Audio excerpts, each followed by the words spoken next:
नमस्कार। आज आपकी अपनी बेटी निशा फिर प्रस्तुत हुई है। आज का मेरा विचार है, जो बच्चे लालची और बेईमान होकर अपने ही माँ बाप और अपने ही भाई बहनों के नहीं बन रहे हैं, ऐसा कलयुग आ चुका है। तो मेरे भाई बहनों, मेरा आज का विचार है कि माता पिता जो भी बच्चों को अपनी खुशी से देते हैं, उसमें ही बच्चों को संतोष करना चाहिए, ना कि लालच करके एक दूसरे के बरखिलाफ माता पिता के कान भरो और माता पिता को ये बोलो कि वो बच्चा ऐसा कर रहा है, वो भाई ऐसा कर रहा है, मैं तो आपका भूत लाडला हूं, वो कुछ भी नहीं कर रहा। अच्छा, अगर उन्होंने आप जितनी आपके माता पिता के पास प्रॉपर्टी होगी, वह उतना ही हिस्सा किसी को देंगे। पर आजकल माता पिता भी बच्चों के बहकावे में आकर किसी को बहुत ज्यादा प्रॉपर्टी दे रहे हैं, किसी को कुछ भी नहीं दे रहे हैं। ये भी गलत बात है। अगर आपके बच्चे आपको ब्लैकमेल कर रहे हैं, डरा रहे हैं, धमका रहे हैं, वो भी अच्छी बात नहीं है। आप स्टैंड अपना खुद का स्टैंड लो कि आप क्या करना चाहते हैं। और अगर आपके बच्चे आपको दिखावे से दिखाना चाहते हैं कि हम आपका बहुत सम्मान आदर कर रहे हैं, तो दिखावा और दिल से करने वाले की इज्जत, मान इज्जत को पहचानने की कोशिश करें। अगर आप बुजुर्ग हैं और खुद भी किसी के बहकावे पे आकर अपने बच्चों को बुरा भला ना बोले और उनको शिक्षा दे। अगर आपके बच्चे भी बाहर की बातों में आकर और आपकी खुद की बातें नहीं सुनते और एक दूसरे से झगड़ा कर रहे हैं, एक दूसरे से प्रॉपर्टी के लिए लड़ रहे हैं, तो ये गलत बात है। अगर वह आपके सामने ही ऐसा व्यवहार एक दूसरे के साथ कर रहे हैं, तो आपकी डेथ के बाद आपके बच्चे क्या करेंगे। मुझे डर लगता है कि सतयुग में देखो, श्री राम और लक्ष्मण, भरत, शत्रुघ्न जैसे बच्चे भी थे, जो सौतेली माँ के कहने पर 14 वर्ष वनवास काटने के लिए भी तैयार हो गए और 14 वर्ष तक बाहर रहे और मथुरा ने कान भरे और एक परिवार तोड़ दिया। तो ऐसी मथुरा जैसी औरतों से 100 कदम की दूरी बनाए रहें और बच्चों को भी बोले और अपने परिवार को खुद संभालने की कोशिश करें, क्योंकि ऐसी मथुरा जैसी औरतें जो हैं, वो परिवारों को तोड़ना पसंद करती हैं। या औरतें हैं या मर्द हैं, जो भी हैं, आप उनसे 100 कदम की दूरी तय कर लें, क्योंकि वह किसी का भला नहीं कर सकती, बुरा करने के लिए प्रेरित कर सकती हैं। उनको भगवान ने ही इसलिए भेजा होता है।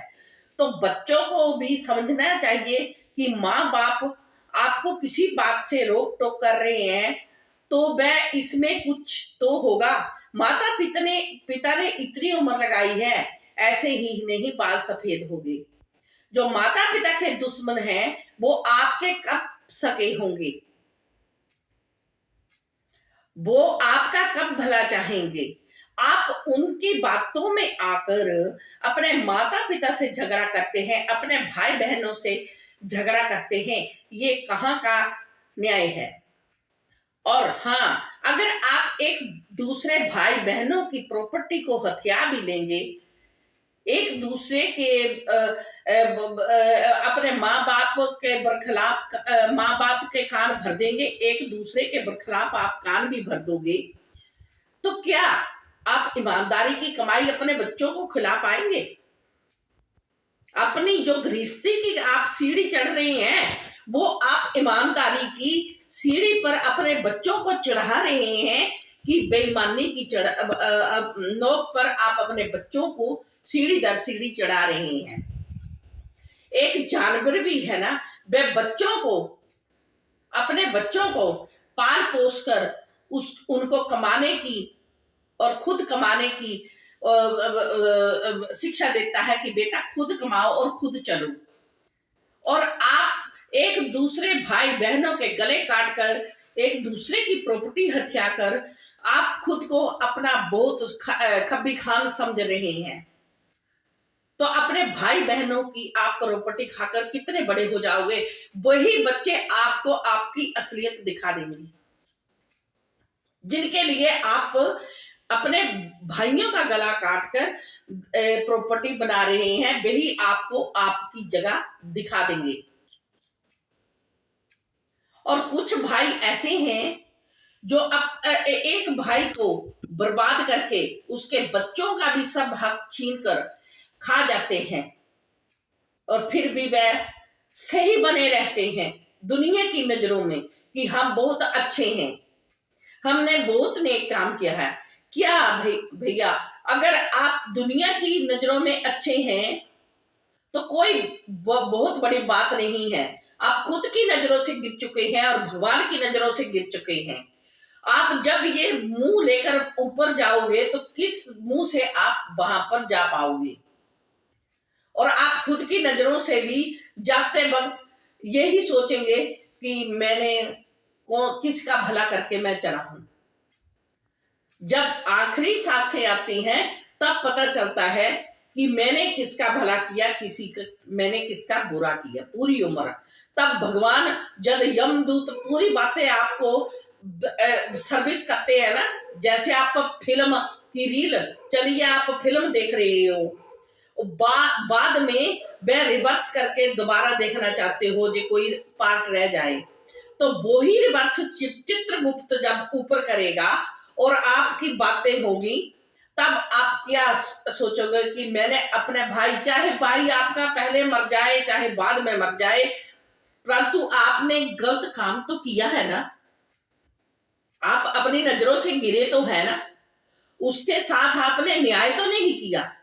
अगर आप खुद भी ईमानदारी की कमाई की रोटी खाओगे और अपने बच्चों को भी खिलाओगे तो कहां बात जाएगी। हाँ, जिस पर आपका हक बनता है अपने खुद के माता पिता के भाई बहनों का, अगर बहनें आपको दे दें, अपने अब भाई अपने इच्छा से दे दे तो वो अलग बात है।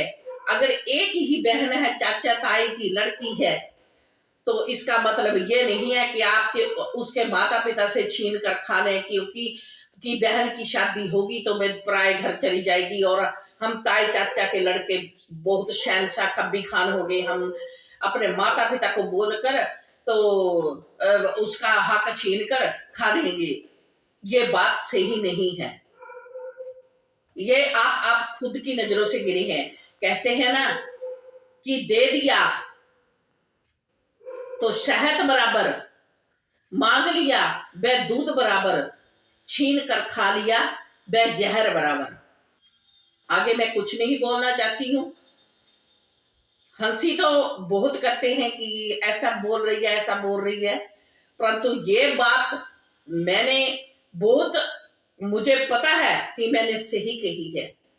आपको मेरी बात अगर गलत लगे तो मैं दोनों हाथ जोड़कर क्षमा चाहती हूँ, परंतु जरा सोचना कि हम क्या कर रहे हैं। किसी का हक खा रहे हैं, किसी के बच्चे का हक छीन कर खा रहे हैं, किसी को नीचा दिखा रहे हैं, इसमें हमारी शान नहीं है।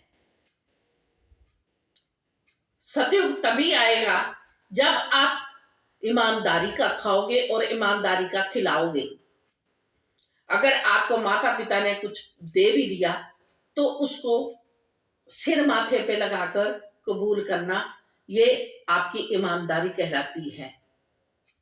दूसरे का खाकर आप उसको बोल दे, झूठ फंसा दे किसी बच्चे को कि अब मैं खुद खा लूं खाना और दूसरे को बोल दूं कि इसने खाया,